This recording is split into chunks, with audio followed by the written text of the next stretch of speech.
Independent thoughts, independent life. This is Chad Benson.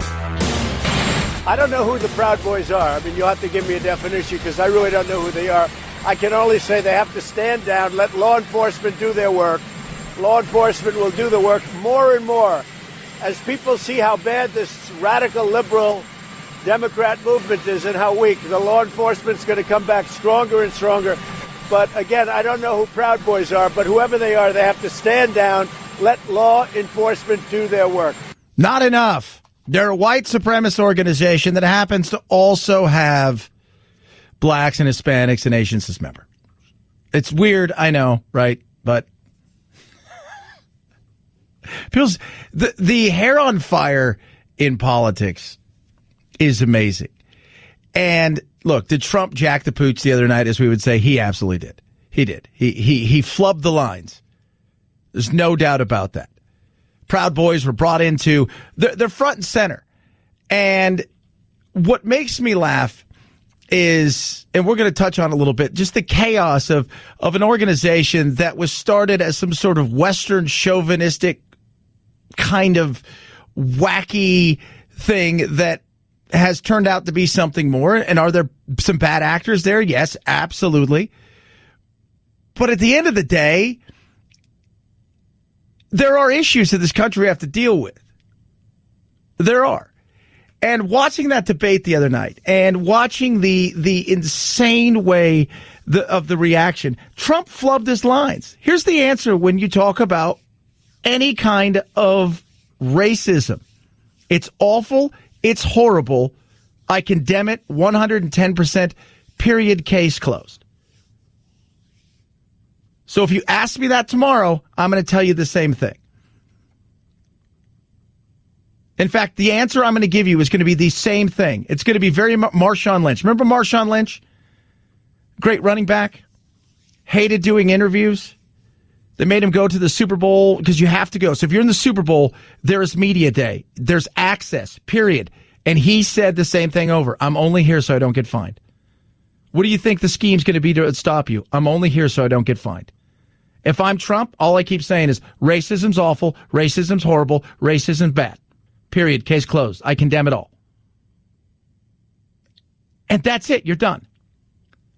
Specific organizations. He's like, I don't know who they are. Is that true? I don't know. They were stoked about it, right? They're printing up shirts. We're ready. We pledge allegiance to you. I think some of it's tongue-in-cheek. I do. I think some of it is tongue-in-cheek with them. But that's your answer, Mr. President. Racism's bad. What more do you want me to, like, who? You want me to talk about specific people? Don't even ask it. Hey, it's bad. But ignoring Antifa and acting like they don't exist is also an issue. And that's what makes me laugh. People out there are like, wow, they don't really exist. They do exist. I was talking to producer Anthony today. They have a chapter and an office in Sacramento and several other places. You act like it doesn't exist. Keep ignoring it. There are issues. But he flubbed his lines.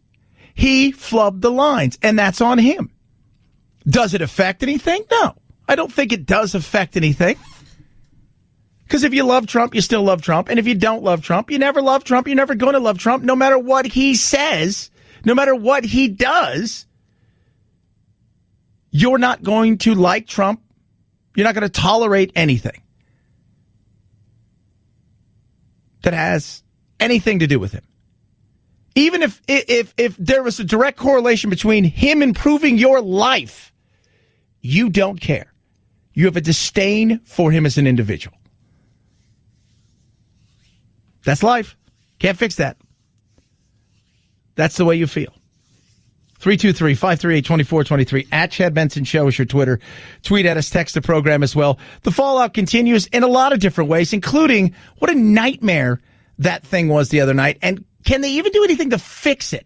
The Nonpartisan Debate Commission, which are the people in charge of these presidential debates every 4 years, they made a statement today saying last night's debate made clear that additional structure should be added to the format of the remaining debates to ensure a more orderly discussion of the issues. They don't know what to do. They didn't put out any specifics. They're not sure. Can't cut off the person's mic. You could still hear the president, as Chris Wallace pointed out in an interview with the New York Times today. You could still hear him off mic. They can try to construct additional structures, as they say, but it's not going to make much of a difference.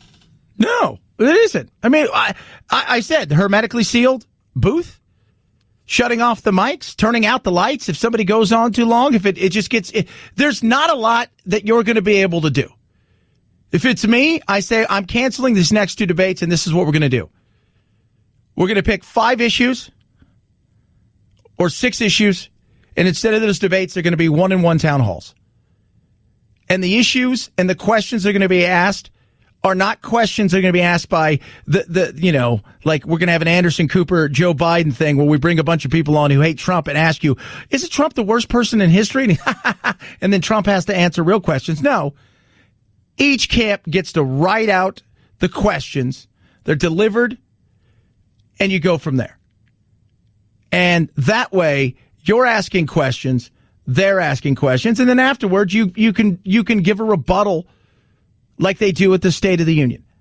And we move on. We don't need what we saw the other night. Will we even have 2 debates? That's an interesting thought. I just spoke to the Commission on Presidential Debates, and they are making it clear that there will be changes, and this will not be a negotiation. One change under consideration is giving the moderator the ability to cut off the microphone of a candidate if the candidate violates the rules.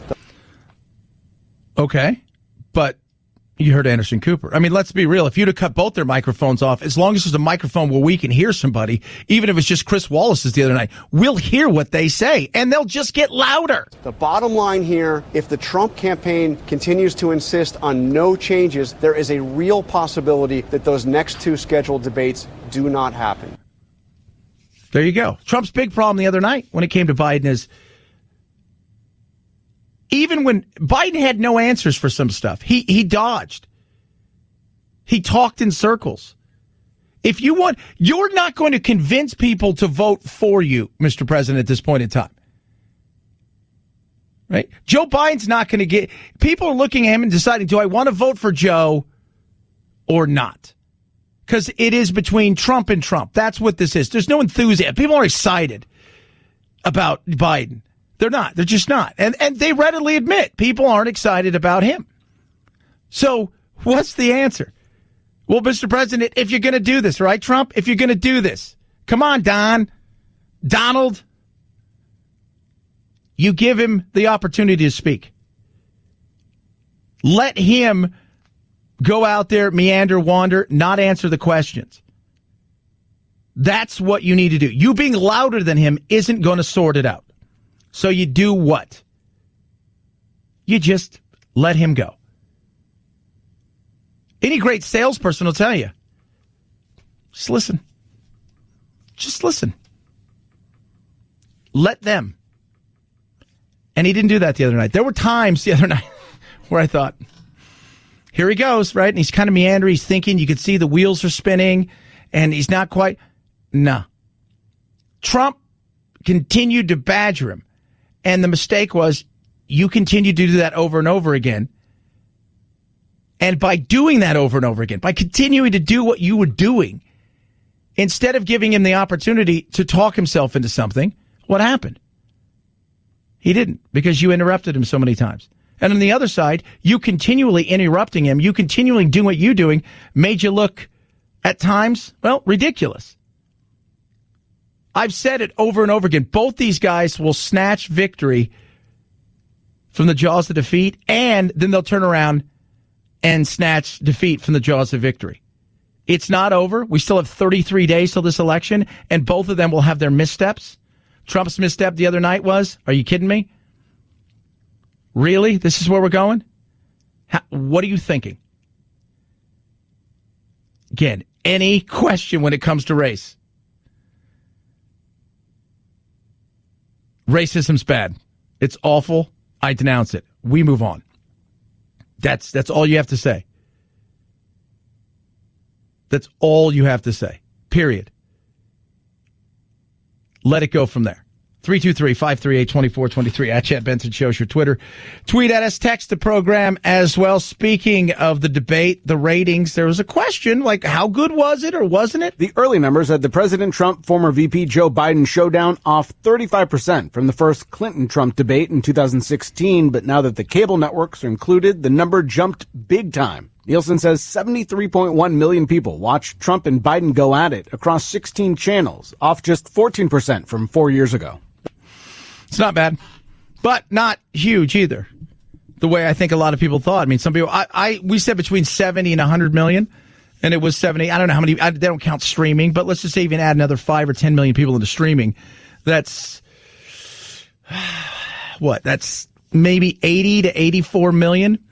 And if you look at the Clinton and Trump debate, that was closer to probably 95 million with their streaming. Decent numbers, but not what a lot of people thought. I'm still surprised they did 90 minutes straight, right? Like, you got to think about that. From a business standpoint, 90 minutes straight, when you've got 73 million people that are tuning in, you're leaving dollar bills out there. You're leaving a ton of dollar bills out there. 323-538-2423 at Chad Benson Show, Twitter. Tweet at us, text the program, Chad Benson Show TV. That is on the YouTube Quicken. Get control of your finances, man. The nickel and diming of my life. And it sounds weird. Like, what do you mean nickel and diming of your life? I had no idea how much money I was wasting on things that you sign up for and you use, or maybe you don't use, or use them for a little while. You only needed them once. And I was starting to go, I feel like this is just ridiculous. And I was spending so much money every month on things I never use. But because it was a little bit here, a little bit there, it added up. That's where Quicken came in. I took complete control.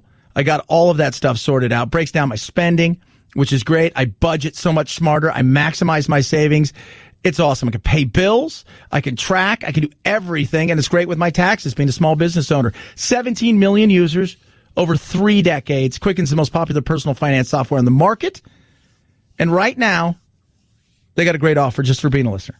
So I want you to do, all right? I want you to get peace of mind. I want you to get freedom and take better control of your finances. I want you to go to quicken.com/Chad. Try Quicken risk-free for 30 days, plus you get 25% off. 30 days, risk-free, 25% off. Quicken.com/Chad. Quicken.com/Chad. Chad Benson Show.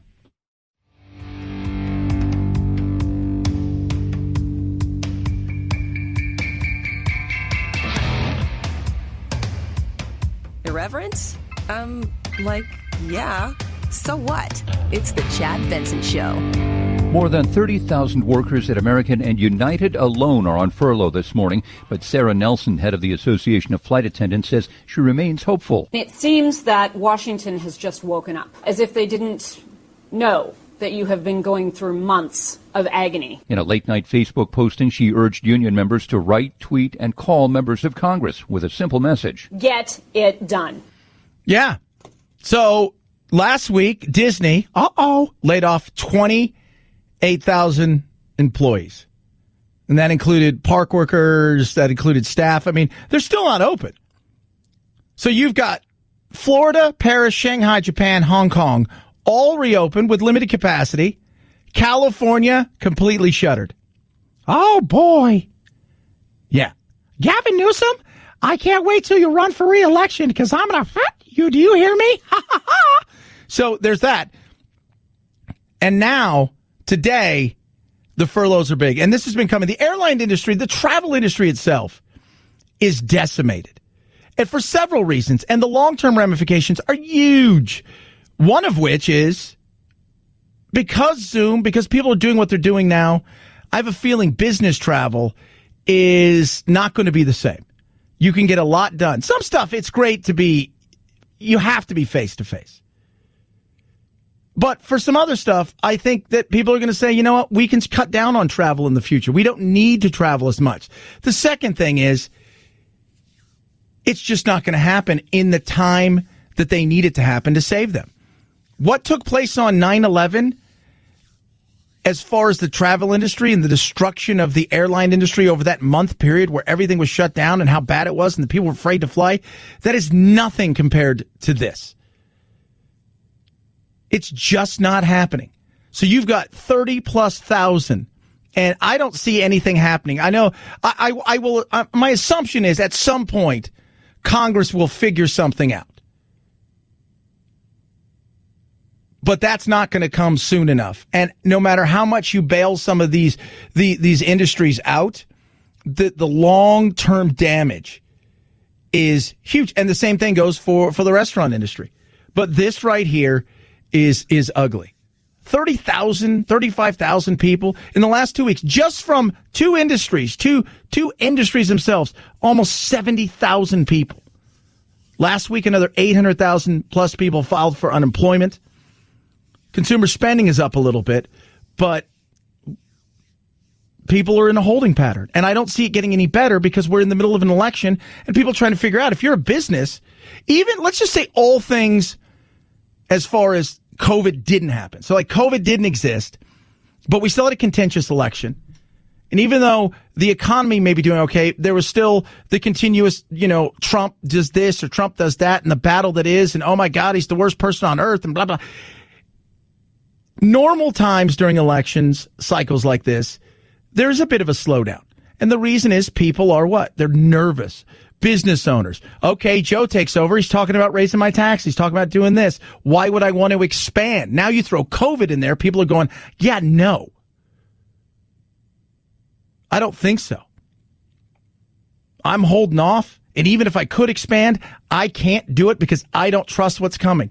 More taxes, more regulations. So there's a lot that's playing into it that just even isn't about COVID. And then you throw COVID in the mix, and it's anybody's guess. It really is. 323-538-2423 at Chad Benson Show's your Twitter. Were you triggered the other night? This thing, I saw this thing. So producer Nancy sends me this late at night, and I just thought to myself, every time you look at Trump and you see the battle going on, and then you get something like this and you read it, and the first thing that comes to your mind is like, oh yeah, this is why Trump.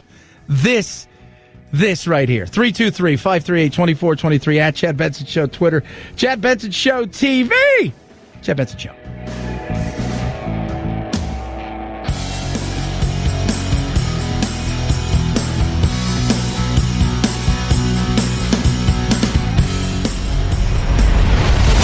The Chad Benson Show.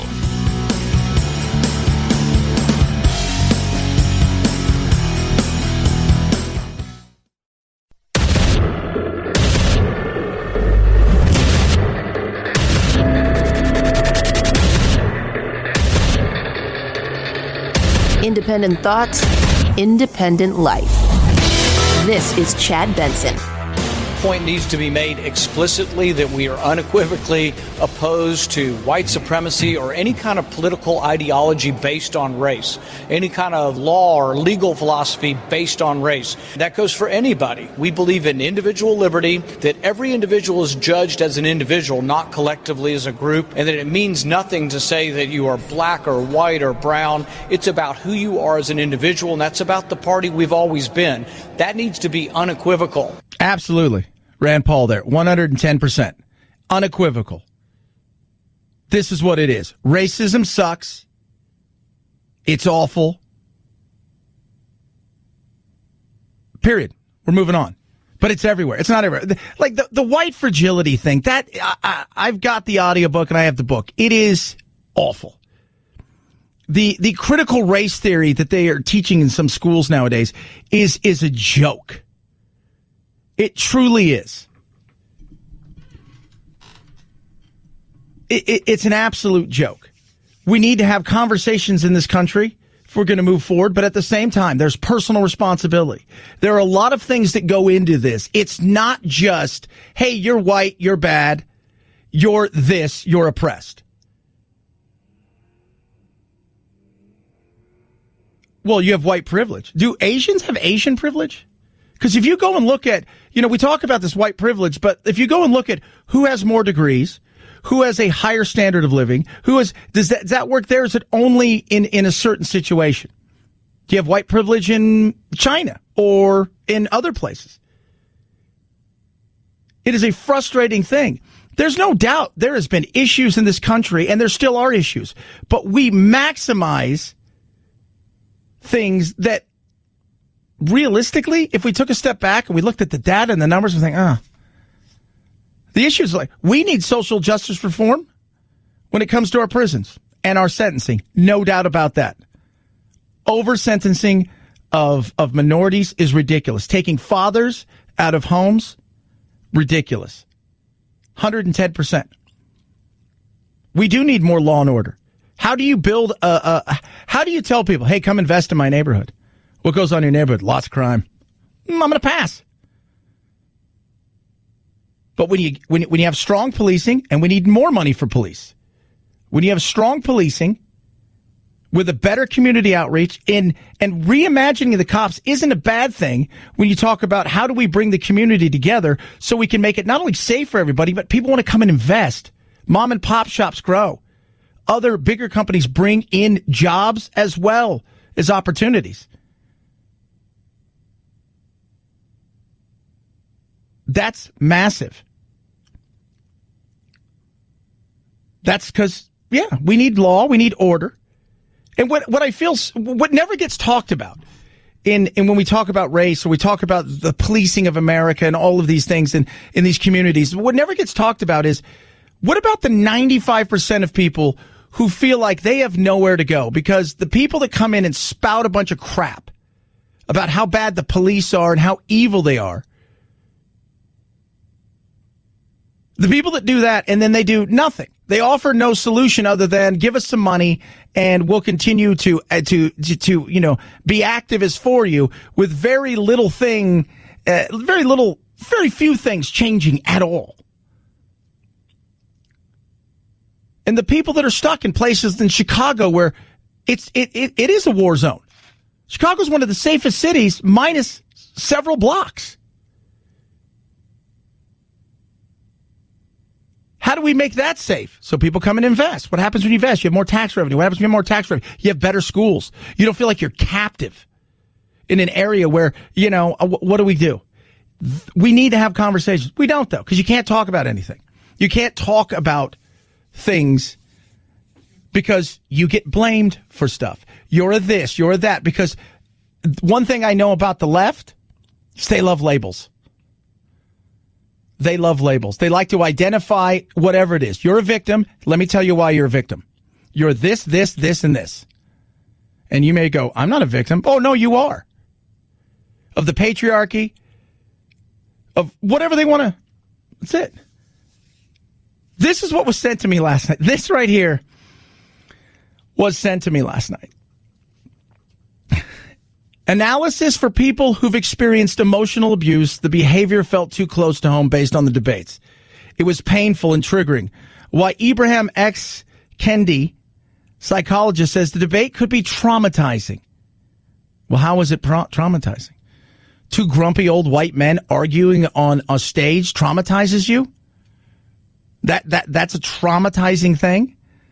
Survivors of domestic violence, racial violence, and emotional abuse called the bullying the anger, the condescension on display Tuesday as triggering and painful. Well, if you turn it off. If that's what triggers you, turn it off. And it went on to the point where you've got people saying it was also a tactic by Trump to embarrass Biden by bringing up his son's history of substance abuse. Biden responded by saying, I'm proud of my son. Then they went on.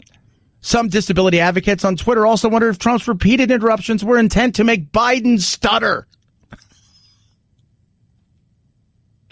Then it talks about how you can prepare. Some of the things that they should do. Like are they going to ask for trigger warnings? They might. That is nuts. Turn it off. That's the way you feel. Turn it off. Turn it off. Well, this thing could trigger me. Well, then turn it off. Well, I should want to watch. Well, then know that this could trigger you. But like the thing with two people fighting and arguing and yelling at each other which was political pantomime, which that's what it was the other night. That shouldn't trigger you. Your coworker having a different opinion shouldn't trigger you. My coworker believes in pro-life. Wants us to be all the Handmaid's Tale. It's like, oh, God. Differing opinions. That's it. Differing of opinions. These two arguing the other night should not trigger you at all. It was political pantomime. It was embarrassing at times. It was ridiculous. But at the end of the day, things like that shouldn't trigger you. But when you see stuff like that, you go, this is why Trump. This is why Trump. 323-538-2423 at Chad Benson shows your Twitter. Tweet at me, text the program as well. I found this the other day, and I just thought this is spot on. This is absolutely spot on. And the perfect example of like the protesting. And I don't know if you've seen some of the stuff that's out there. Remember, most of it's peaceful. That's true. Most of it is just like motorcycle gangs, right? MC, motorcycle clubs. That's why they have the 1%. What's a 1%er? Well, 99% of them are good, but the 1%er, so you see somebody with a 1%er patch, you know what that means? They're up to no good. But most of them are peaceful. But the coverage of some of this stuff is insane. It is not, generally speaking, unruly. Watching media coverage of recent protests, I noticed something odd. The protests were mostly peaceful. Reporters kept saying protests were mostly peaceful. Even with fires burning, CNN put peaceful on the screen. We've seen billions and billions of dollars in damage to cities. Joe Concha covers media for The Hill. He says journalism is now opinion-based. The pictures tell the story, yet you have news organizations saying this isn't that bad. Yeah, there are shots of CNN reporters with burning buildings behind them talking about how mostly peaceful it is because it's only an idea. And what happened was the idea apparently was so amazing that it caught the building on fire. There were more than 10,000 demonstrations. Most were peaceful. Most were, but when people start dying and when people start losing their businesses, that's your story. You'd think the CNN folks would be embarrassed just looking at the monitor. Multiple locations that have been burning. Ratings have never been better. Most of the people who work there consider themselves journalists, try to get it right. I don't know if I agree with that. I think that more and more journalists are playing to a crowd. They're telling them what they want to hear. What they want to hear? Yeah, what they want to hear. Not what they need to hear, what they want to hear. That's so much of what happens now is what do you want to hear? And because we have this niche journalism world, and we talked a bit about this yesterday, Johnny Carson grabbed a huge audience of 10 plus million at times, where now you can win the night with 2 or 3 million. And those 2 or 3 million are in your echo chamber. They believe what you believe. So you do what? You tell them what they want to hear. Trump's truly jaw-dropping reaction to the rising U.S. coronavirus death toll. This is bias example 2. Twist statistics to make Trump look even worse. CNN pointed out that although Trump said the U.S. did the most COVID tests per capita, South Korea and Italy tested many times more. CNN correctly adjusted for population. Yet to make Trump look worse, the same day, CNN stopped adjusting for population to repeatedly say the U.S. has the most confirmed coronavirus cases of any country in the world. That's on Trump.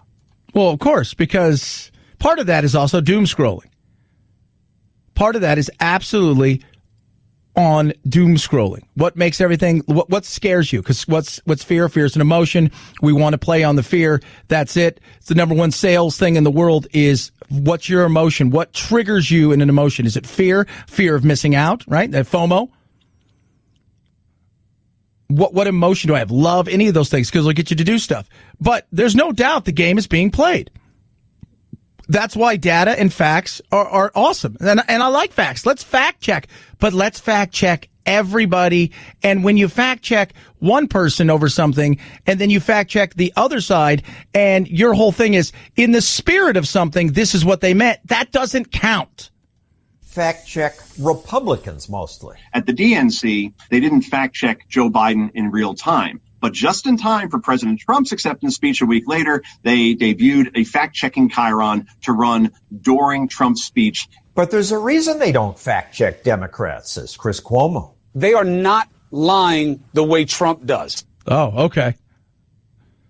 Here's something else, too, and I've talked about this with journalists. Difference between a journalist and an opinion. I'm not a journalist. I'm not. I'm a talking head. Maybe that's more honest than what we used to have. When I was working at ABC, everybody pretended to be down the middle, but they were really mostly on the left. At least now you know what you get. CNN's primetime lineup. Anderson Cooper, Chris Cuomo, Don Lemon all have the title of anchor, not opinion maker. Fox News Media. Fox calls its primetime anchors opinion hosts. They are biased. The opinion people, I give them almost a free ride because, quite frankly, that's what they're paid to do. That's it. That's what you're paid to do. You're paid to give your opinion. If you say you're an anchor, I think journalist. Sean Hannity, Laura Ingraham,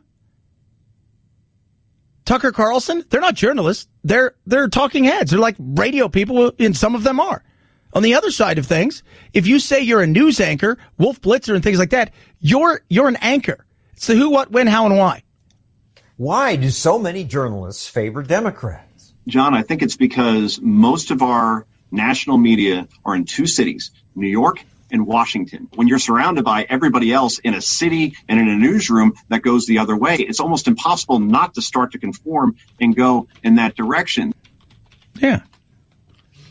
Like I say, everybody's got their place. They go, they find the things they want.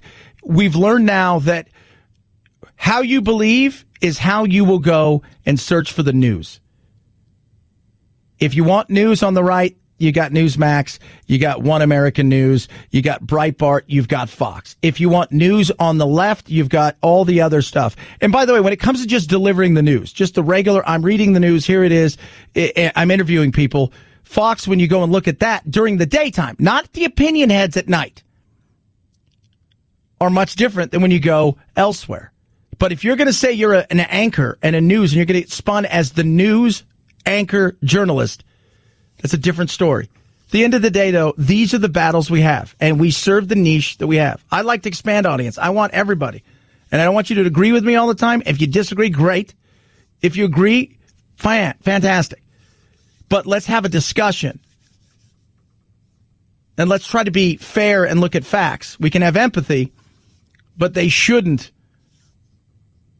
beat facts and data. 323-538-2423 at Chad Benson Shows your Twitter.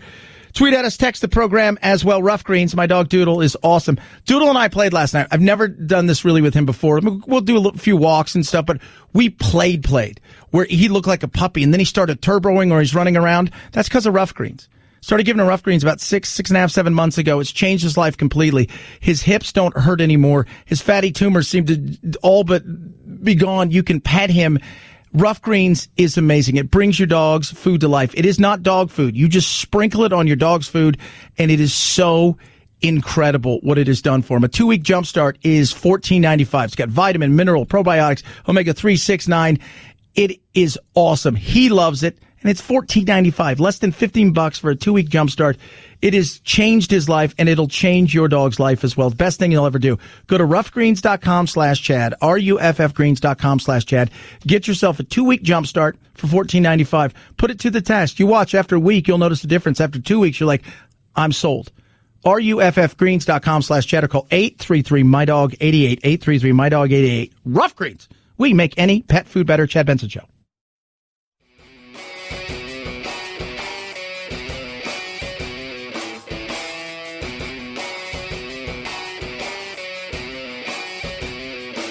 Being antisocial sucks. Hang with Chad's friends on Facebook, The Chad Benson Show. And if you just need some alone time, head on over to Twitter at Chad Benson Show.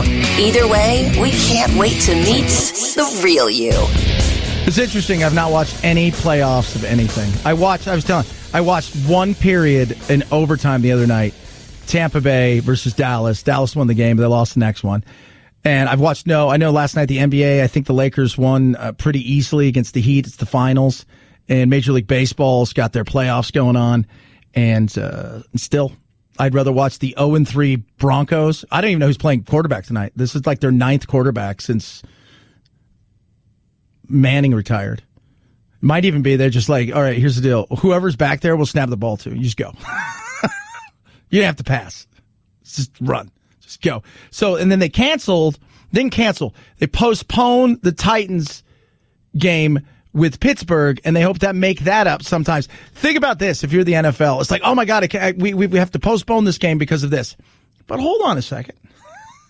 So we got Thursday night, and we got Friday. There's nothing. And then, a little college football on Saturday. Then we have Sunday afternoon, Sunday night. Then we have Monday night, and we're probably going to play this game on Tuesday. So we'll have Tuesday night. Look at the way this is going, NFL. 323-538-2423 at Chad Benson Show is your Twitter. Tweet at us, text the program as well. Check us out all over the Insta-webs, if you will. And YouTube, Chad Benson Show TV. Go there, like it, love it, subscribe. Try to get out as much stuff as we possibly can. But we're just a little dog and pony show, so bear with us, people. Chad Benson Show.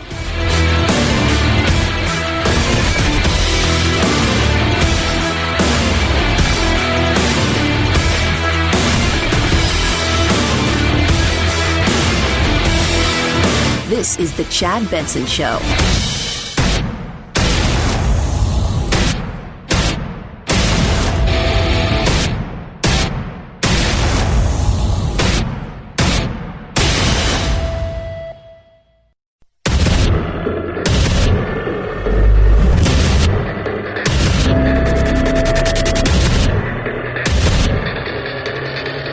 Independent thoughts, independent life.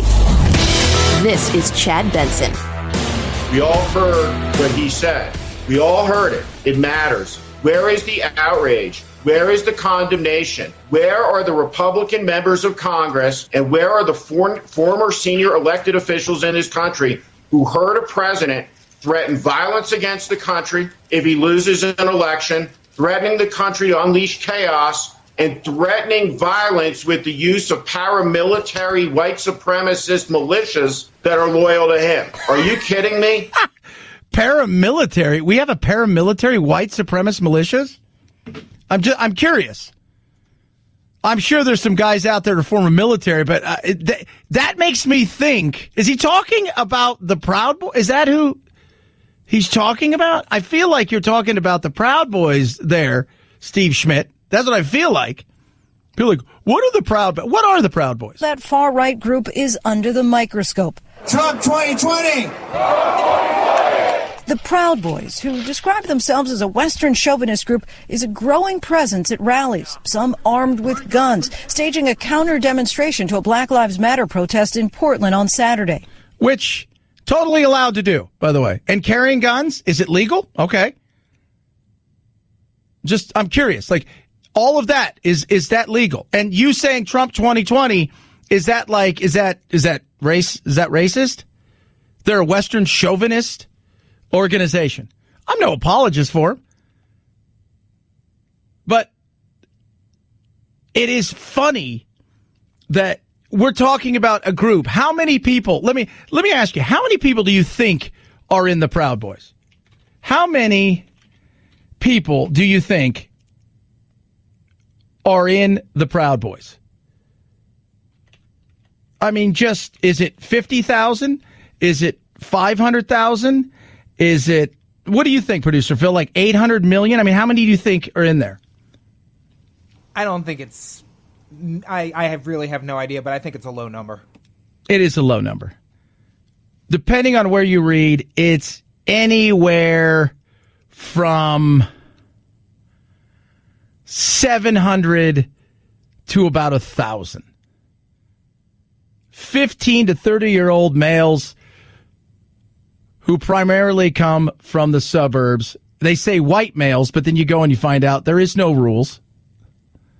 Here's some of the things when you want to become a Proud Boy, right? And Gavin McInnes, who founded the group, served as its leader. So he right now the leader is Enrique Tarrio, who, for those of you who don't know, is a black Cuban.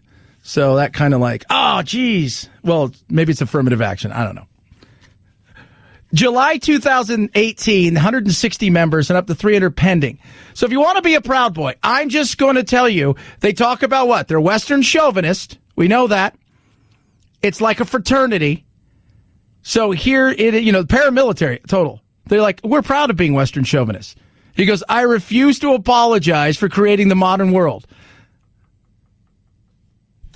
All right? So, here's how some of the things you do. So, that's what you got to say. You refuse to apologize for creating the modern world. I think we're all pretty stoked with the modern world, like Western chauvinism. Freedom and the West is better. We're good with that? Yeah, even if and by the Western world, like Scandinavia, Great Britain, France, here, I mean, we're good with this. Like, communism's bad. Hardcore Sharia law, we're not into. Wahhabism, I'm going to take a pass. The second is getting punched until the person recites pop culture trivia. This is how you join the group. So, now, remember, this is like a hardcore paramilitary. So this is how you get in the group, right? So do you understand? You got to talk about how you're proud and you won't apologize for the Western world. And producer Phil, they're going to attack you. And during the attacking, we're going to be asking you pop culture stuff like Brady Bunch and what happened on Bewitched. So that's one. The third is getting a tattoo and agreeing not to self-pleasure. And the fourth is getting into a major fight for the cause. What's a major fight? You go and you rumble with somebody. It's the Sharks and the Jets, which a lot of this stuff is. I interviewed Bernie Sanders when he was running. He came out to Palm Springs, and I remember my buddy Blake and we went down for the show, and this was 5 years ago. We went and interviewed. There was some Antifa people there, and they had the red thing with the fist, and it was funny, and they had their face, and we were BSing with them and talking to him. One guy says to us, I go, so why this? He goes, well, if it isn't this, he goes, we probably just hitchhiked across the country. It's a lot of what that stuff is. So here's some of the other stuff. And this one, okay, no cargo shorts. Can't wear that. No use of opioids or crystal meth. So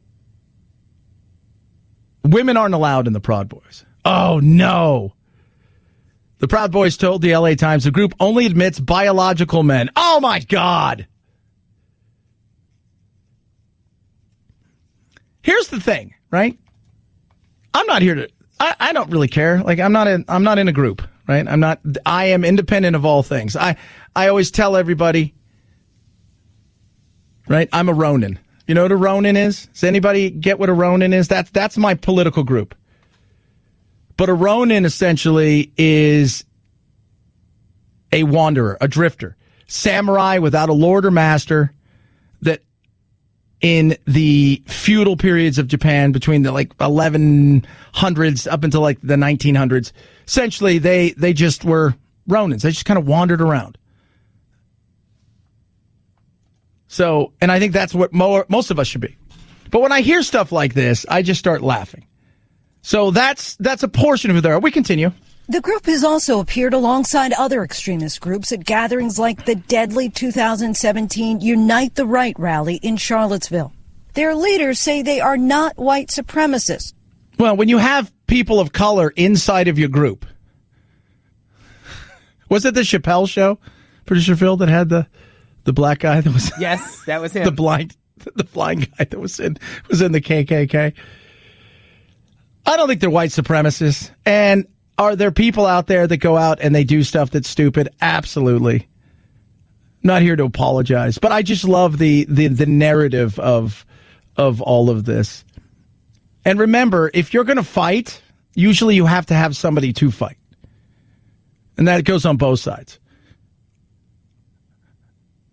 But it is great. It's hair on fire right there, kids. That's who the Proud Boys. If you were wondering who they are, what they're all about. They wear Fred Perry's. What's a Fred Perry? They wear Fred Perry. Fred Perry was, well, for all intents and purposes, he was a tennis player. I mean, that's what he was. He was a tennis player, And he came up with this polo shirt that he used. And next thing you know, everybody in the old days of the mods and the rockers in Britain, they would wear, them. And it's now moved on to there. It's just so silly. It is. This is where we are. By the way, he won Wimbledon 3 times. Just to let you guys know, Fred Perry. 323-538-2423 at Chad Benson Show, your Twitter. How about we just have no groups? How about we have no groups, nothing whatsoever? We can all agree to disagree, and we just move on. Is that cool? Are we good with that? Yeah, I don't want to be. It's like with politics. I don't want to be pigeonholed. I'm a free agent. You got to earn my vote. Right? I'm a Ronin. I'm an independent. We joke about this. We're the alt-middle. Well, when you're middle, you don't take a side. I take a side based on issue. I'm not I choose this side, period, case closed on everything. That's silly. Now, you have to vote parties, and everybody says, well, if you vote third party, because I've looked at Jo Jorgensen, we're trying to get her on the show, right? She's a libertarian. I like a lot of the stuff that she stands for. And everybody's like, well, if you vote third party, you're throwing your vote away. No, I'm not. You say I'm throwing my vote away. I want to change the system. I want a strong third party in this country. And the strong third party doesn't have to be 33, 33, 33. If you can get 15% of the vote, you can make a difference, especially when it comes to things like Congress and the Senate. You can. I was frustrated as hell the other night. I was looking out there the other night, and I thought to myself, come on. Really? Trump jacks the pooch and flubs his line. Chris Wallace debated him at times when he shouldn't have. Joe Biden got insulting and, he shouldn't do that to Trump. No, but here's the thing. You can't tell me you're better because you don't do things and then you do them. I have issues with the Republicans. They have strayed away from what they were supposed to be.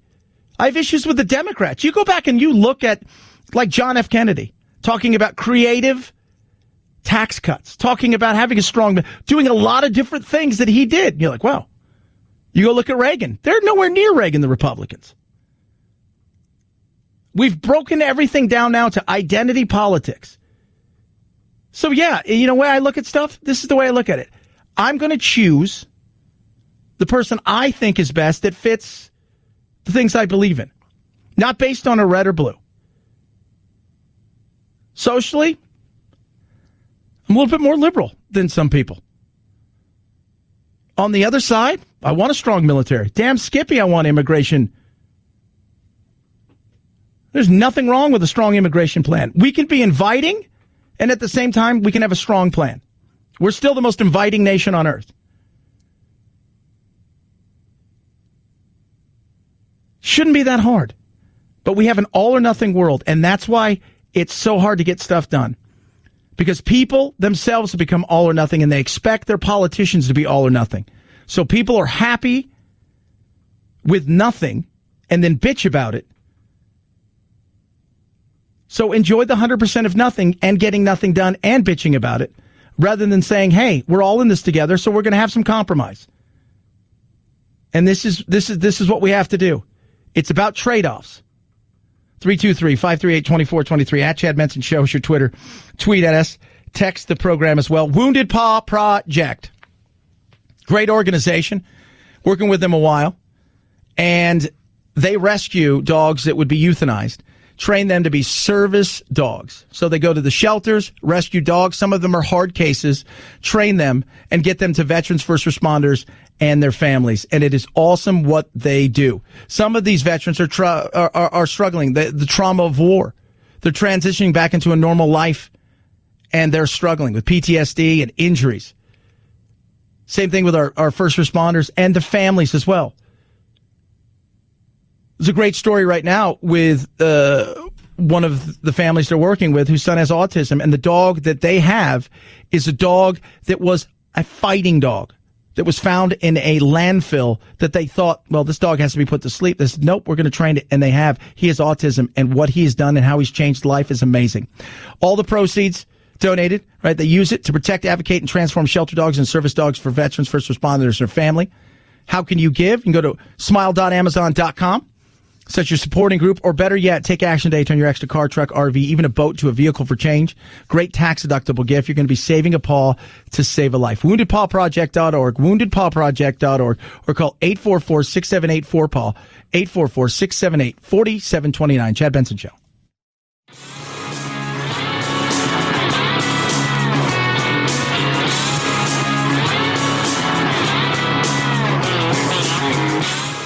You stink like fear and white male privilege to me.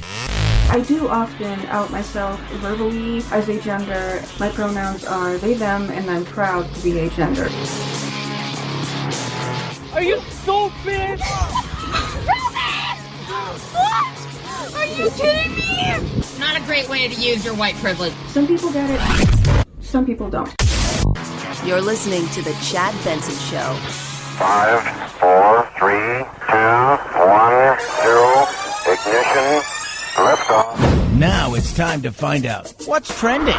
What's trending? Yeah, what does that mean? I mean something, right? Like it's trending on the old internet. What's trending? Let's take a look what's trending on the old internet. This is a South Park pandemic special. If you did not see the South Park pandemic special, it is totally worth it. It is amazing. So I'm not going to say anything else because producer Phil has not seen it. But it is amazing. You guys will, if you like to laugh and see satire, it makes fun of everything out there. The pandemic, the way that both sides have handled it. It makes fun of the police, teachers, school. It leaves no stone unturned. And it is awesome. Trending big time there. Landon Donovan is trending. Yesterday, the USL team, they were playing the Phoenix Rising, and they forfeited the game even though they were leading because it had something to do with, apparently 2 weeks ago, there was a racial slur heard, another game between the LA Galaxy and his team, and then apparently there was a homophobic slur heard, and so they decided to pull the team off, and they forfeited the game. So it was there. There's all kinds of investigation between, the league and the Phoenix Rising. Was there a homophobic slur? Was it a racial slur? Both sides deny something happened. AC/DC, new album. Everybody's back. Brian Johnson, Phil Rudd. The whole group's back together. Malcolm is no longer with the group. He passed away. That's Angus's brother. But they got a new album, and they're going to be doing a new tour. The Irish Supreme Court, producer Phil, has ruled that Subway bread isn't bread. That's trending right now. Due to the high percentage of sugar in Subway sandwiches, Ireland will no longer consider bread or staple food for them for tax purposes. So they've ruled too much sugar in their bread, therefore it is legally not considered bread, said the Irish. So the Irish are telling you, you can eat fresh, but it's not fresh bread, is what we're saying. That's all we're saying. Right? You can eat it still. We're not saying you don't, but just saying that it's not bread. 323-538-2423 at Chad Benson Show. Twitter, Chad Benson Show.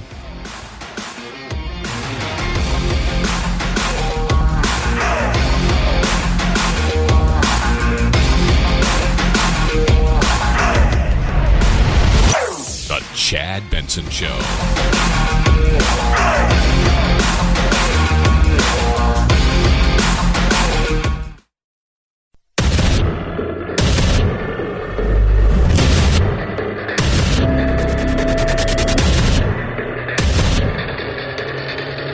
Independent thoughts, independent life.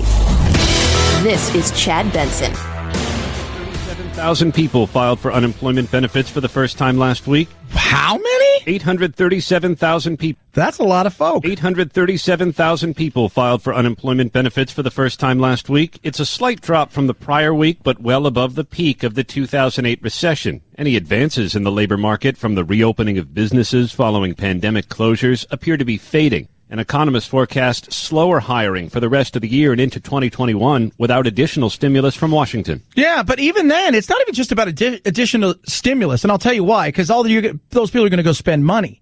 You get Christmas to holidays. People are expecting a strong fourth quarter, and the consumer spending rose. It's opening. Like if stuff was open.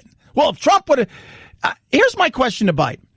Just tell me what you're going to do other than say I'm going to listen to scientists, right? Because we all know, look, let's be honest, right? Now, I have no problems with Dr. Fauci. I can disagree with him at times. And I look over and I say, well, I wish we would have kept things open. We could have worn a mask, kept everything open. Let's just get on with our lives. But here's my issue. Biden, what are you going to do with the coronavirus? Right? So you move in and you take over. Well, I'm going to have a national mandate for masks. Okay, well, you can say that all you want. But the beauty of our country is we have states' rights. So you're going to go and you're going to mandate masks. States are going to push back. It's the same way that Trump says remember at the beginning of all this when it was going to hell in a handbasket in New York City, and what happened? Trump's like, maybe we should restrict travel to New York City and out of New York City. And the world's greatest mayor, part 2, who also happens to hate the elderly, he said, old Cuomo there, you're declaring war on the states. So states will push back. You're going to tell me a state, like right now, if Biden was president, says we're shutting everything down nationwide. Okay. So a place like Arizona, where most of the new cases are between 18 and 30, 35, mostly college-age kids. And hospitalization rates are the lowest they've been in how long? And you're going to go, we're going to shut it down? You don't think there's going to be pushback? You go to a place, anywhere. You know that you get pushback in Florida. You don't get pushback in Texas. And if Trump did it, California. Hey, if Trump said we're issuing a nationwide shutdown of everything, California's like, we're opening it up. Because that's what happens. People are concerned about their jobs. Stimulus sounds great for a jump start, but I think most people thought, well, we'll do one stimulus, and once that thing's done, we should be back to normal. At least we'll be working, but we're not. And I think it's one of the big things. When I hear people talk about, people come out and say, if you vote for Trump, you're a racist, period. Case closed, end of story. I'm like, it's not as simple as you think. We've talked about it. A majority of Trump supporters, and by supporters, I mean people are like, I'm voting for him. They know he's full of crap. They enjoy the fact that he, makes people on the left cringe and cry and pushes back and is not politically correct. They hate a lot of the other stuff that goes with it. And they also know he lies. But they look over and their fear of the alternative is, Biden, you can talk all you want about how you're not the socialist. And I don't think Biden is a socialist. I don't. I got into it yesterday with Arizona's former governor, Jan Brewer, saying he is not a socialist. He's not. He is not a socialist at all. But the people in his party that will have much more sway in the way his presidency is going to be run have a lot of ideas about capitalism, what they'd like to see done with taxes, with more regulations, more government control, that I have a lot of problems with. And I also have a lot of problems with the politically correct world of cancel culture and this ideology that they teach, this critical race theory, which is, to me, awful. And I have issues with that. So it's not as simple as Trump is all. There's a lot of people out there who would love to have somebody else who isn't Trump that has all the qualities of Trump as far as the good qualities of, yeah, I want to get stuff done. Yeah, I'm not afraid to challenge people. Yeah, but get rid of all the bad qualities. That's just not there. That's not what we have at this moment in time. So we've got issues. And I think the fear when you look at the job market is, who would you hire right now? Because you don't know what's going to happen next week. You also don't know what's going to happen next year. You've got a guy who's running for president that's talking about raising the corporate tax rate, which hurts mom and pops, right? Because we all think corporations, we think it was big, giant corporations.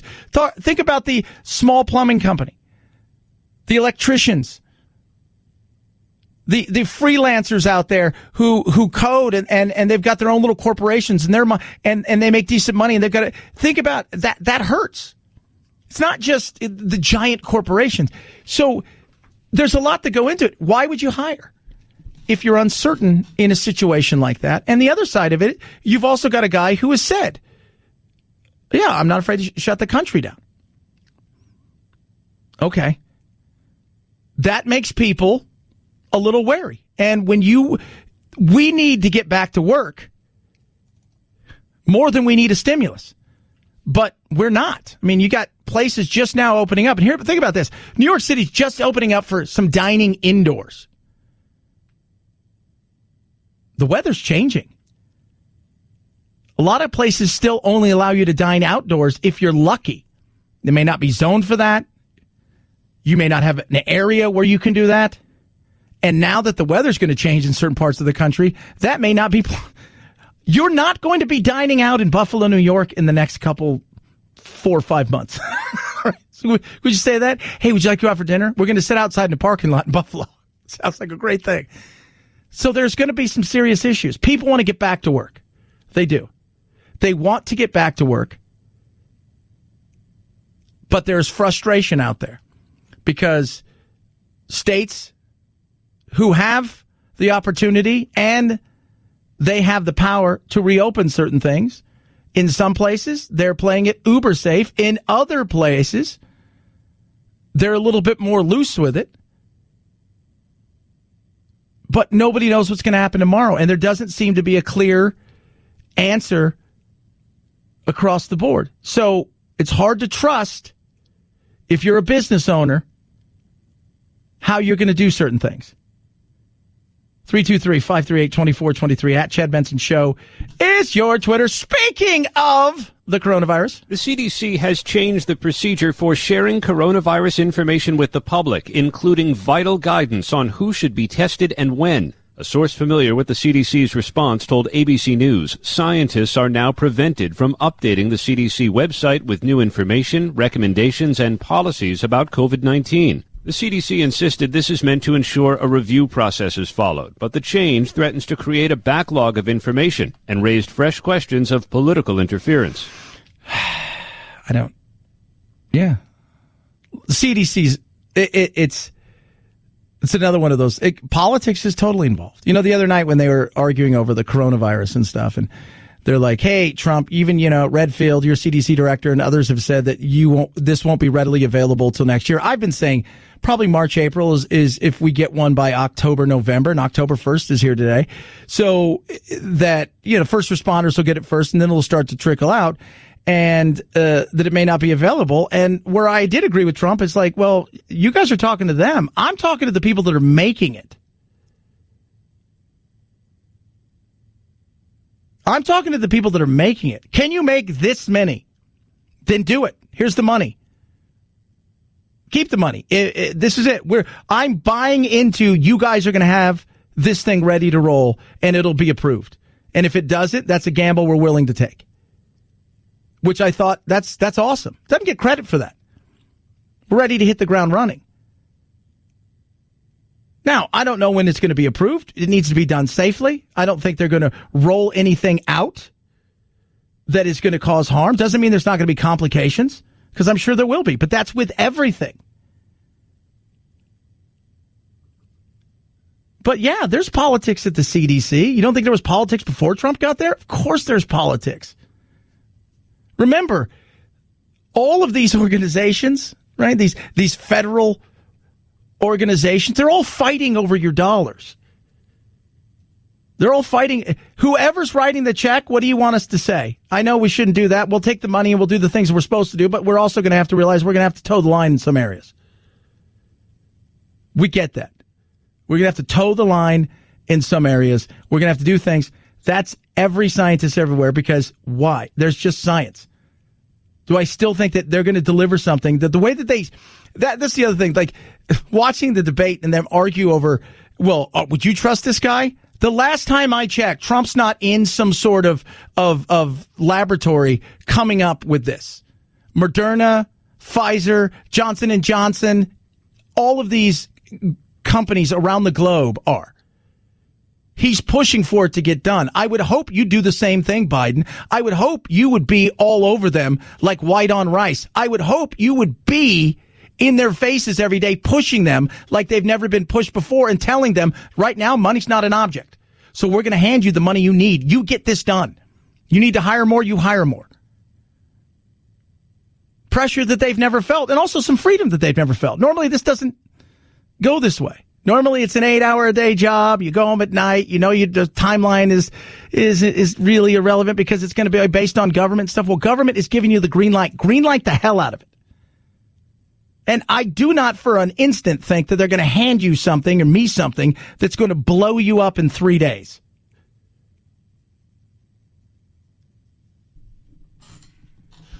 But they act like, well, it's Trump's virus. It's also Trump's cure. This is a Trump scene. That's what it is. Would you take a Trump scene? 323-538-2423 at Chad Benson Show, Twitter. Tweet at us, text the program. My pillow, my pillow. BOGO, buy one, get one free on My Pillows. So you buy one, you get one free. What does that mean? It means exactly that. On all products. So you've got the Stow and Go Anywhere pillow. You've got the My Pillow products. You have the Giza towels and sheets. You have all of this stuff. You buy one, you get one free. You get a 10-year warranty. So if something happens, you send it back. Replace it. You get a 60-day money-back guarantee. You try it, you're like, I don't like this. Give your money back. Oh, that's pretty good. Yeah. And everything's made right here in the U.S. of A.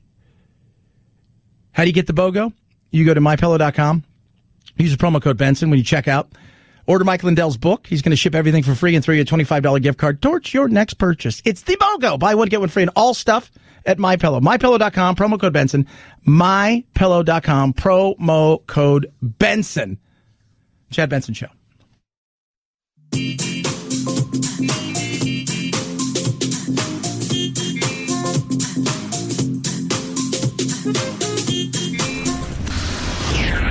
I usually don't get into politics. As an ordinary suburban housewife, I feel a little disrespected. I teach my children not to name call. You are a blabbermouth! Come on, man. Guys, can we please keep the chatter to a minimum? Chad Benson. We talk about travel, the airline industry getting decimated today. About 32,000 plus layoffs across the industry, and that may grow. Disney last week laid off 28,000 employees. But what about the cruise industry? It's interesting. Cruising is, I like to cruise. Producer Phil, you've cruised as well. It's fun. You get on a ship, yes, it is. You know, you cruise around. They got here's the thing, though. It is a petri dish. So, and you always hear about the norovirus, right? Somebody gets the norovirus, and then everybody's, they've got explosive diarrhea, and nobody can leave. And, well, this coronavirus is different. And what you saw in the first several weeks of the outbreak globally was cruise ships had people that tested positive, and then nobody would let them dock there. They're trying to come back. I don't know how they do it. If cruise ships are going to be allowed to sail, you would need to test all of the passengers and crew before they enter the ship, retest them again shortly after to make sure it truly is a bubble. You have to emphasize masking, physical distancing, optimizing the ventilation on the cruise ship, and hand washing, and decreasing the capacity of the ship. Those are the key measures in order to prevent cruise ships from becoming another hot zone. Yeah, and I don't, because let's say you get on a ship and you test negative, and then how many times do you test people when they're on the ship? Because at that point, it's too late. Let's say you go there and you test positive. Well, I've spent a ton of money well, do I get my money back? Are you going to kick me out on another cruise? But for a lot of people who live in middle America who like to take a cruise, it's not just this thing. I grew up in Southern California. If I wanted to take a cruise, I was 20 minutes away from the port of Long Beach and headquarters and stuff for like Carnival and stuff. And I could go down to Mexico and, I could, honest to goodness, I could say on a Thursday, hey, we should take a weekend cruise to San Diego, we can go up to Northern California and cruise to San Francisco and back and go down to Mexico. Boom. But if I wanted to go to the Caribbean, I'm flying. It's not just as easy as that. And that's the cruise industry's got serious, serious issues. And those things, these aren't cheap boats. They're not. I don't know what they're going to do. That's an industry. Like, I can eventually see the airline industry come back. Maybe not in the way it was before. But cruising, I think, out of all of the travel industries, is going to have a much, much tougher road or seas. They're going to have rougher seas. How's that? Definitely. Oh, this warms my heart. It does. Look, I love feel-good stories, and we all do. We love feel-good stories. We need feel-good stories. We do. Because there isn't enough, and we have too many people out there who, you focus on the negative, and you need to focus on the positive. You need to focus. We need to get our heads, clear and focus on the things that are positive in this world. Because if you don't do that, you can fall into this malaise and into depression, and you start. But this story is just it's a heartwarming story. Stormy Webster is her name, and she started school. She's only 2. And she went to school, and her mom is like, you need all of the stuff. So made sure that she was dressed really cute, and she's got cool shoes on. They're Jordan Retro 3s, and she had her diamond earrings on, and she had her $12,000 Hermes Kelly Ado backpack. By the way, her Stormy Webster mom is Kylie Jenner. Isn't that heartwarming? And people are going to throw a fit. They're already doing that. I can't believe. What can't you believe? That she has a backpack. First of all, she didn't pay for that backpack. The press alone is worth it to them. Secondly, who cares? What are you going to do? Well, you're going to wear a potato sack because I want everybody to know you're nothing. Take advantage of it. My goodness me. 323-538-2423 at Chad Benson Show's your Twitter. See, don't you feel better now? I'm just saying, don't you feel a little bit better? Chad Benson Show.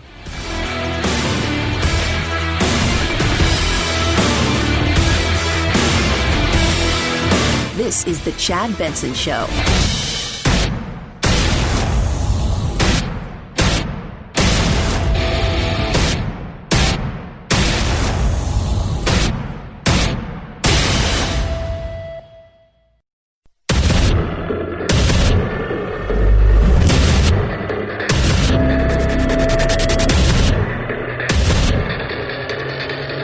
Independent thoughts, independent life. This is Chad Benson. Really? Am I insulting you, sir? Oh, yeah. So? Oh, yeah, you are. And you're enjoying it. That's I am not fine. enjoying it at all. Chris, I'm not enjoying anything about this except having an opportunity for you to say the right thing at the right time. Chris, there was a time when CNN actually cared about being journalistic and talking about facts. Donald Trump broke you guys. I mean, you're just, your entire show, your entire network now is just how much you hate Trump. And really? Yeah, really. I think we could say that's kind of probably true. He does live rent-free in your head, but he gives you what you give him. Trump loves the energy and feeds off the good and the bad. And you need him because, let's be real, Cuomo, Tapper, everybody else, Wolf Blitzer, Anderson Cooper, you're boring. Most TV pundits are boring as hell. There's nothing about them that's interesting. You're not funny. You're not entertaining. The person you cover is. So, yeah, that's true. Ted Cruz and him, they got into it. 1, 2, 3. There is something disgusting that Democrats are doing, that Joe Biden does, and that you do, which is you try to blame the people who've lost their lives on your political enemies. And that's just not right. It's not right I'm at all. saying that when you hear particularly not right 200,000 people die, you don't say it is what it is. I'm saying that but you know what? You could have it's slowed it particularly down not and you right, didn't, Chris, you when own your it. brother has presided over the state with the highest death rate in the country. That's not true, but true. No, Trump shouldn't have said it is what it is. He shouldn't. He shouldn't have. Let me tell you how CNN would cover it if Biden was president and this would have happened. 2.2 million people were supposed to die, but only 200,000 have died. Trump's president and 200,000 have died. This is how Fox covers it. 2.2 million people would have died, but only 200,000 have died. If Biden was president, 200,000 people have died. It's a tragedy. That's welcome to the world of crazy chaos in media. Totally slanted, but slanted to the base that they're trying to, their customer. Who's my consumer? If you're CNN, who's the consumer? The average person who doesn't watch news may turn on once in a while. But most of the people going to MSNBC, CNN, or Fox, what are they doing? They're consuming the news that they want to consume that fits the echo chamber that they're in. That's what happens. So if you're on MSNBC and you're Lawrence O'Donnell, I know how you are going to deliver what you deliver. You do not like Trump. You do not like Republicans. You do not like anything they stand for. If you're on Fox and you're Tucker Carlson or you're Hannity or Ingram, you're conservative. You're gonna look into the things that you like to push out there, and that's what it is. You don't get a real honest, hey, let's have a discussion about this. Could Trump have done some stuff better? Absolutely. Did he do some things that he didn't get credit for because everybody's looking around? Well, if you're honest, yeah, probably. But what gets views? What gets clicks? Chaos, craziness. Hell, we're talking about the debate the other night and how crazy it is. These two are going right at it, no different. It all troubles me, Ted, and to watch guys like you stand by and stroke your beard like a wise man instead of telling the president to get on it when you have power. How about tell your brother to get on it? My brother will stand for his own record. Why don't you talk to the president the way you talk to my brother, Ted? You afraid of him? You think he'll smack you down at home? I'm talking about the president, the one who called you a liar. The one who said your wife was ugly. That guy. The guy now who you won't say anything about. I recognize that you actually wonder why you don't have a lot of Republicans that want to come on your show. But journalists, by the way, because that's the other thing. Going after them like that. Yeah, you can. Let's talk about this. You're an opinion person, and that's totally cool. Serve what you need to serve. Do the things you have to do. You can win with 3 million, where Johnny Carson had to win the night. He used to win it with 8, 10 million. Now, if you go on Colbert, he wins it with 2 or 3 million. It is because now it's echo chamber. We give you used to have a broader audience because you didn't have the choices. So you had to serve the audience. And in serving the audience, you had to be a little bit more open-minded, and you had to realize, hey, everybody's watching me. It's not just one side or the other. So I need to make sure that, yeah, I'll make fun of this person. I'll make fun of Nixon. I'll make fun of Reagan. But when Carter's in there, I better make fun of Carter, too. I'll ask serious questions no matter who the president. Do I think for an instant, if the script flips, which there's a good chance it may in November, and by January, Biden's president, guess what happens? The same thing you see going on now on MSNBC and CNN, they'll take that, and it'll be Biden, his administration, and the Democrats who are going to be the ones who will be taking heavy fire of criticism. And on the other side of it, CNN and MSNBC will be what the Trump people are on Fox, which is defending them. That's what it becomes. People aren't interested in real stuff on these shows. People say, well, you must watch Fox. I don't watch Fox. I don't. The only thing I used to watch on Fox was Fox Business, and I used to watch Kennedy because I like Kennedy. It's cool. And that's about it. I don't watch any of the other stuff. And right now, people say, well, what do you have on? And like, when I'm in my other studio, so the studio behind me right now, I'm not going to lie to you, I have the golf on, European Tours on, Scottish Open. I don't need to watch the 24-hour news. If something breaking absolutely happens, A, I have a newsroom next to me, and B, I'm completely connected, so I don't have to worry about it. Secondly, this is when we go in the other room, I do my other show, we have 4 TVs. The TV that I look directly at, I have on the Golf Channel all day today. Till later on, then I'll put on the football game. Because I don't need that noise. And that's all it is. It is noise. Nothing comes of it. That's okay, Chris. You're perfectly fine to scream and yell because you know what? Oh, but you don't. You're doing it because you don't want to discuss the substance. Like I had you on you invited to me on the these show things. to actually talk about the Supreme Court, and instead you just want to repeat insults over and over and over again. Oh, but you're let's not. Actually talk about you just bring up my brother a for half the interview because you're such a fair guy. Well, you play no, it so straight down the middle. You were right? You were just playing in a biased way. Yeah, that's what it was. Did you learn anything? Fine, you hate the president. I do not hate the president. You are too smart to say something that's Chris, stupid. Chris, I respect him as president. I want better for this country. And frankly, I want you to speak to that as well. You can't say Chris, that they have a policy difference over closing down the country. Please don't interrupt every sentence. The president you're behaving. Had to do it. I get that you want to interrupt every sentence, but you're behaving like you were one of the debaters last night. We can have a respectful conversation and speak to each other civilly, or Senator, you just yell at me.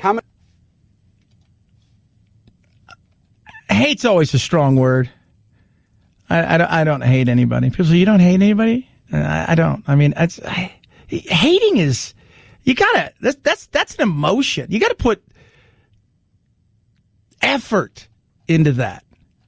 I was telling my uncle and I, we were having a big conversation about this last night. Like people who hate Trump. I'm like, I don't know how you do it. It's like, I don't hate the Democrats. I don't hate the Republicans. I don't let them live in my head. You do your job, and that's what I expect you to do. And if you do a good job, I'll criticize you. And if you do, if you do a good job, I'll praise you. And if you do a bad job, I'll criticize you. And that's the way it should be. And we shouldn't be in this situation where we have to, just defend at all cost. That's completely disingenuous.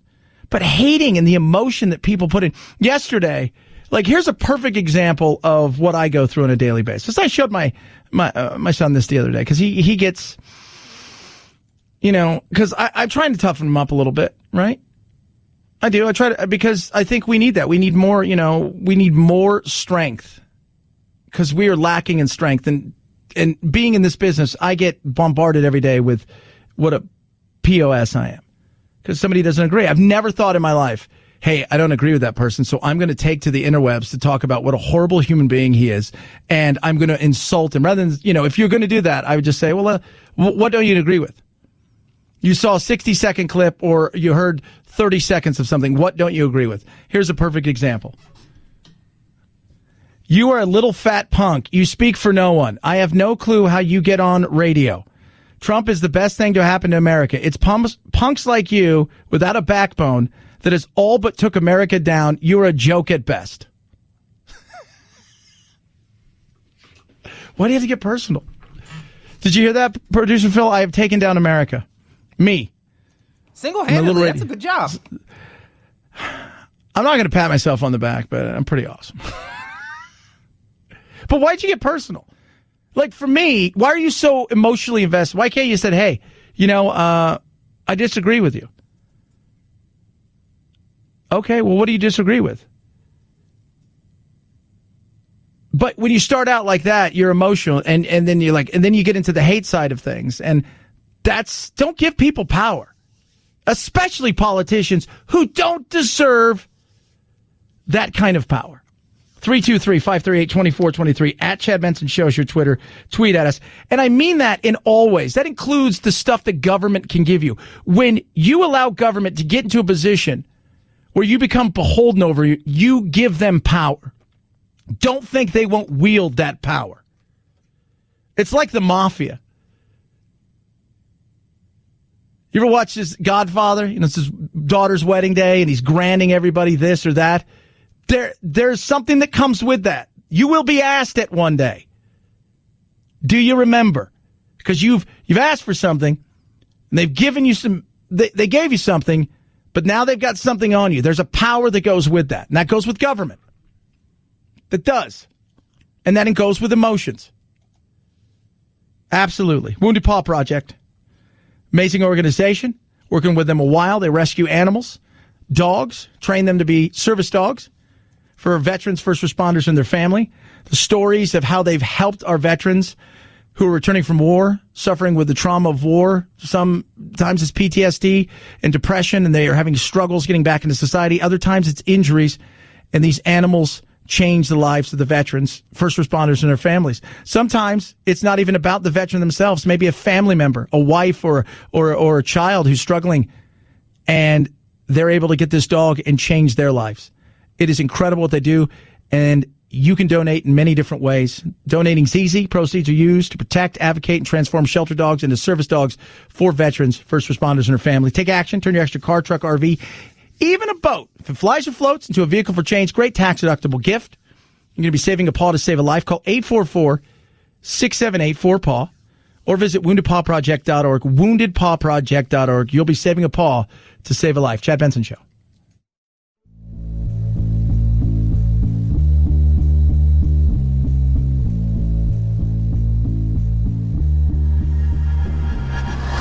Hashtag me too. Hashtag immigration reforms. Hashtag help. I'm trapped in a hashtag factory and I can't get out.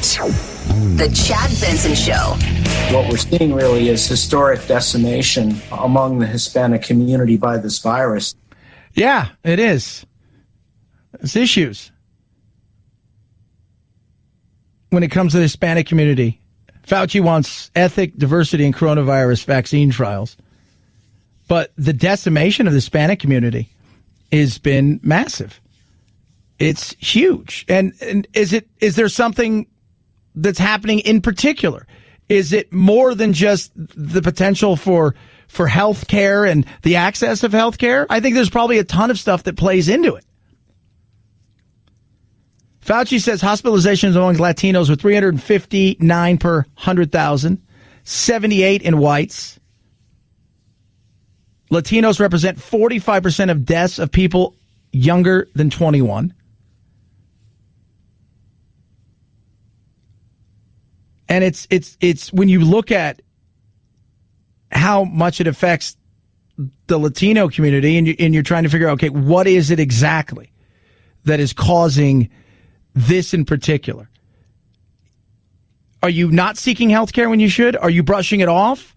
Are you not wearing masks? Are you not socially distancing? Do you think that there are certain things that you just don't? I mean, let's look at it. Let's not look at it in all racial terms as in, well, the Latinos are told by the white people that you're not supposed to wear a mask. And then the white people are, no, come on, let's be real about it. Do they not have access? Is there a shortage? There's a lot of things to look at. And that's what we should be. And the other side of things, here is good news when it comes to this. Vitamin D. Do you have a lot of vitamin D? Do you soak up the sun? Do you have vitamin D? Are you out there? Are you deficient? Because what they're saying is vitamin D deficiency. If you have it, you have a 54% chance of having a higher risk of acquiring this infection compared to patients who are sufficient in vitamin D. And this was based on 200,000 patients in the United States from all 50 states. That's big. The study found that patients with lower vitamin D had levels 12.5 times the rate of infection than those with higher vitamin D levels. That's pretty big. Vitamin D, you can find it in things like salmon, milk, other things, sun, activities. But it's little things like this is just, they're trying to figure it out. They're trying to figure out why. And they're looking, why is the Northwest not as affected as much? It's because they eat so much salmon. Like one of the things they're looking at. Maybe, I don't know. Or is it because certain places where people are more active? That's also a helper too. And we know what obesity does. Right? I mean, we're aware of what obesity does. So people are more active. Things like that, that's a good thing. Eat healthier, all those little things. I think for a lot of people, it's been a wake-up call for health, especially obesity, is this, because it sees how it disproportionately affects people who are obese. Chad Benson Show.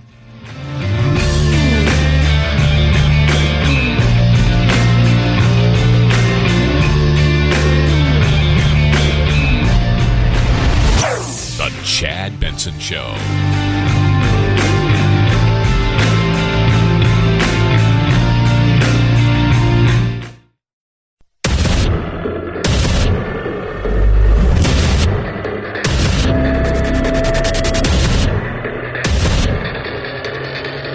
Independent thoughts, independent life. This is Chad Benson. Only a handful of states offer the option on their ballots. Check one box and cast a vote for every candidate of either party, instead of going down the list and choosing individuals. Texas Republicans successfully argued that one-punch voting leads to less informed decisions and passed legislation to do away with it. I like that. Let's be real. What is Texas mostly? It's a red state. So you'd think that would benefit them. Just easier for people to go in, boom. You totally, right? You would think it was easier for people to say, well, I'm only voting Republican. And they're like, well, that makes you misinformed. I vote all over the place. I vote Democrat, I vote Republican. I'm not a one party. I look at each individual race as best that I possibly can. Because I interviewed yesterday Mark Kelly. He's running for Senate against Martha McSally in Arizona, right? So I interviewed. My only take on him and Martha McSally, she was the first female fighter pilot to fly in combat, and he was a commander and a fighter pilot, and he flew to space, so he must win. Because he was, A, as boring as it gets, and B, when I asked him, like, what's your platform, it was about as boring. There is no, like, just tell me what your platform is. So, yeah, you should be informed. Both of them aren't very good candidates. But you should be absolutely informed. So I'm good with that. Why we should get rid of that. But, there's got to be something. There's more to the story. And I bet it hurts minorities. Totally does. The state's Democrats say minority voters are the ones most likely to vote straight party, and that removing the option may discourage their participation in elections. Okay.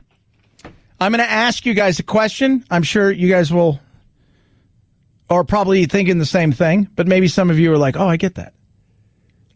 So you're black or you're Hispanic, whatever, because everybody has to have a label, but whatever label. And you're going to go vote. And they're like, oh, did you know you have to check all the boxes now? What? Well, I'm not doing that. They must not want me to vote.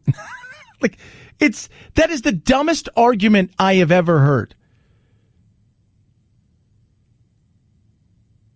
But isn't that what they're going for? We want people that are less informed. Come vote for us. Come vote for us. We're less informed. That's what we want out of you. Less informed, the better. Just click that. Click. But listen to this again. The state's Democrats say minority voters are the ones most likely to vote straight party, and that removing the option may discourage their participation in elections. Anybody? Producer Phil? Why? Oh, you didn't hear? You guys didn't hear? Yeah, if they get rid of straight party, then well, there's bears. Huh? I don't know. It's the argument with the voter ID. It disproportionately hurts people. Okay, just how does it hurt people? Well, just tell me how. Well, it's discouraging people. You should have an ID. As a grown-ass human being, you should have an ID. That's called personal responsibility. You should have an ID. That's the way that works. You should have an ID. Shouldn't be hard to get an ID. Should not be hard. Well, it disproportionately hurts people of color. How? How is it disproportionately hurting people of color and poor people? Because it costs money? We can easily fix that. We love to waste money on all kinds of stuff. But I'm asking the question. I think it's a fair question. Like, so when you go down to the DMV, or wherever you go to get your ID, whatever it's called, whatever state you're in, do you walk up and they're like, oh, you're black? Quick, black person's trying to get an ID, let's block them. My God, California's giving IDs out to people who aren't here legally. Tell me again how it hurts. And is it only one group it hurts? It's like, all right, here's the deal. We want to disproportionately hurt minority communities, but we've got to make sure it's only African-American communities. We cannot, I don't care about the Asians. No, they got white privilege. I don't care about, the Hispanics, even if they're not even here legally. Don't, just give it to them. But African-Americans, stop them. That is the dumbest thing. That is, to me, I'm sorry. Tell me I'm wrong. Show me where getting an ID is impossible. We were talking about this. It's like when people say, well, those check cashing places take advantage of people. Yeah, they charge a high rate. Why? Because a lot of people out there are going to default on those loans. But they're also in need of help sometimes because they are living paycheck to paycheck. Or something comes up, even though they may plan for something, it still may come up and they need something. Well, they should have a bank. They can't get a bank. Why can't you get a bank account? And what's preventing you from getting a bank account? I can't get an ID. Well, why can't you get an ID? I'm just drilling down to why you can't do what you do. It's like, it shouldn't be that hard. This is the conversations we should have. I want to make sure everybody has an ID and everybody has a chance to vote. I don't care who you vote for. I don't care if you vote straight Democrat, straight Republican. But these excuses across the board are just insane. Well, it disproportionately hurts people of color because they only like to click one box. Oh, my goodness me. 323-538-2423 at Chad Benson Show is your Twitter. Tweet at us, text the program. Love hearing from every single one of you. Telling you guys this. The media is always on your side, telling nothing but the truth. It is not, generally speaking, unruly. Watching media coverage of recent protests, I noticed something odd. The protests were mostly peaceful. Reporters kept saying protests were mostly peaceful. Even with fires burning, CNN put peaceful on the screen. We've seen billions and billions of dollars in damage to cities. Joe Concha covers media for The Hill. He says journalism is now opinion-based. The pictures tell the story, yet you have news organizations saying, this isn't that bad. Yeah, that's kind of real. It's like, it's all... Like, this stuff magically is no big deal because it's just an idea, right? It's not real. It's an ideology. Well, ideologies lead to a lot of bad stuff, doesn't it? When not quelled, if you will. So we're not going to quell this thing. It's just an ideology. Well, hold on a second. That's not true. Like, Antifa is not just an ideology. And when you go and look at what the FBI director Ray said about Antifa and the ideology and the danger of it, Not just he says it's an ideology. Well, they're far more organized than a lot of people realize. Producer Anthony and I were talking about. They have chapters where they have offices. Like, I'm not going to open up a building today. It's just an ideology. What do you do? Yeah, it's thinking. It's lots of thinking. Thinking doesn't catch things on fire. It doesn't.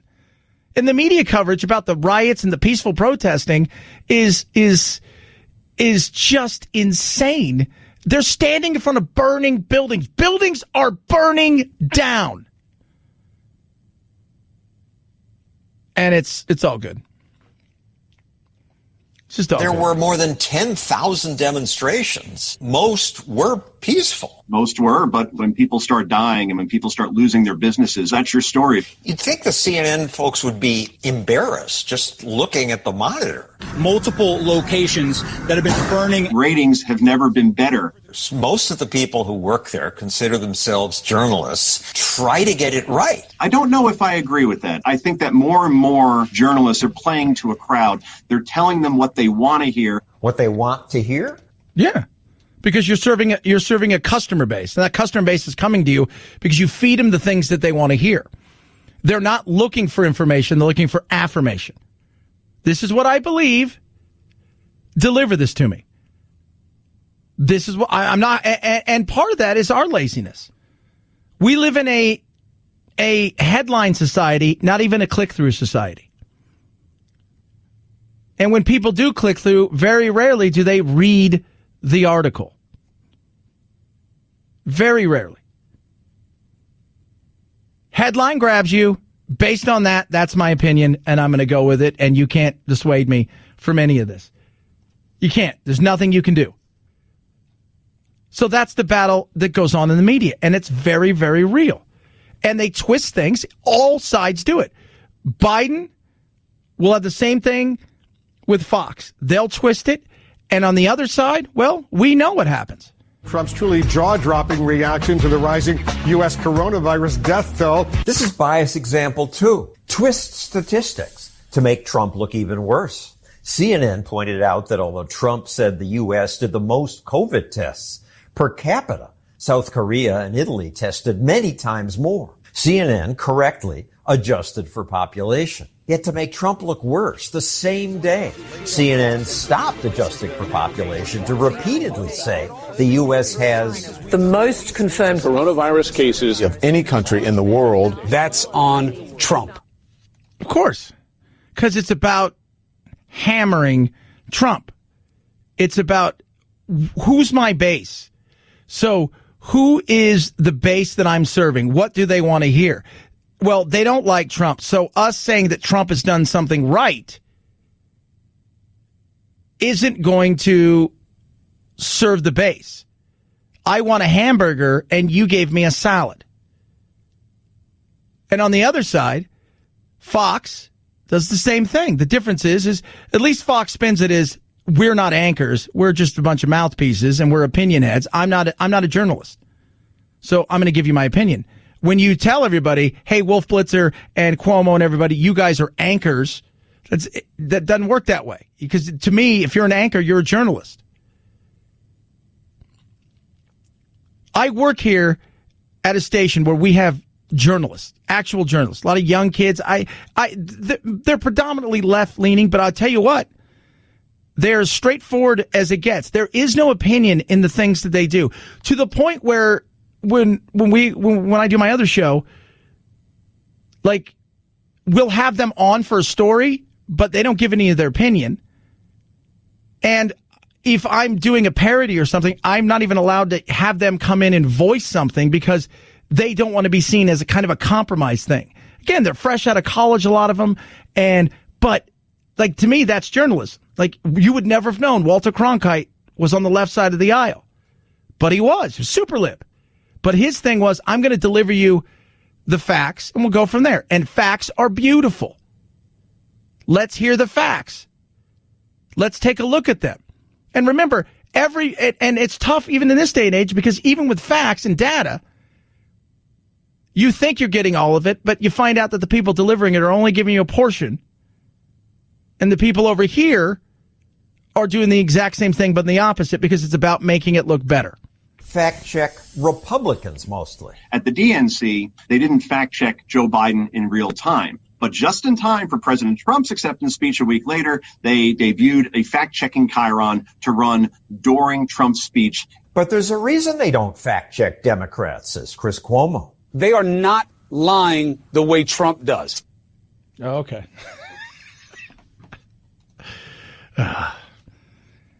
You go to where you want to hear it. I get it every day.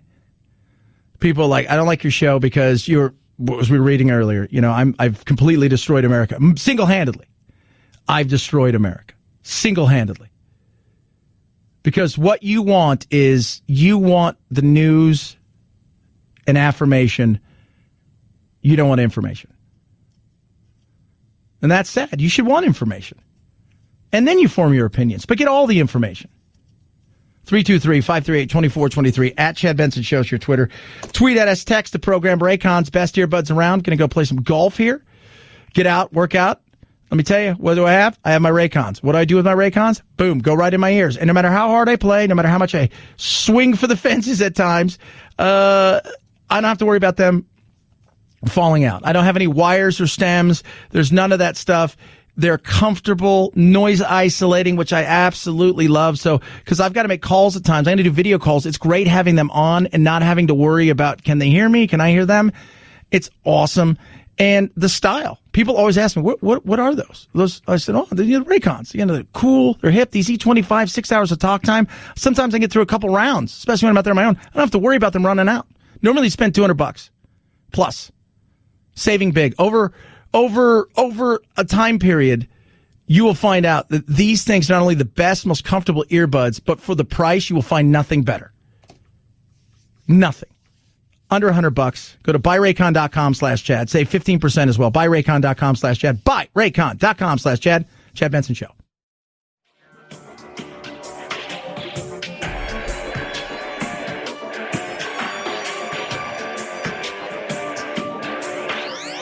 Warning, no snowflake zone.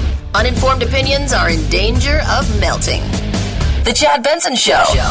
The president just last week, perhaps you all weren't covering it, but just last week expressed his desire to see the KKK prosecuted as domestic terrorists. Yeah, he did, but that's not enough. Did he misspeak the other night? Look, you got to do better. But no matter how many times he says it, they're going to bring it up over and over again. No matter how many times he says it, he should have done better. Well, it's about the Proud Boys. We touched on the Proud Boys. You don't have to like the Proud Boys, but the whole thought process that, well, these guys are white supremacists. And then you see the guy that's their leader, and I'm like, is it affirmative action? Because that he's black and Cuban. And he's denouncing white supremacy. And he says we want it out of there. They're Western chauvinists. It's a fight club meets a fraternity meets chauvinist pigs. Call them whatever you want to call them. Do I think they're a terrorist organization? I don't. Well, the Southern Poverty Law Group is a joke. Let's remember, Ben Carson was on their list. So let's just remember, Ben Carson was on their list. So I'm not endorsing him. I'm just saying if we're going to be fair, if that's what we're looking for, then let's just call it all out as it is. Racism's awful and horrible. Doesn't matter what form it is. Sexism, homophobia, all of that stuff. Treat people with respect and kindness. Recognize that it shouldn't be that hard. At the same time, recognize there are differences. Recognize that people have differing opinions, and some of those opinions may be awful. But that little piece of paper, that Constitution thing that gives us our freedoms, doesn't say that only freedom of speech for nice things. Grow some thicker skin, let's get tougher, and let's be kinder. Shouldn't be this hard. We make it hard. Have a blessed day. We'll do it again tomorrow. Oh, I see Friday. Night, Jack. This is The Chad Benson Show.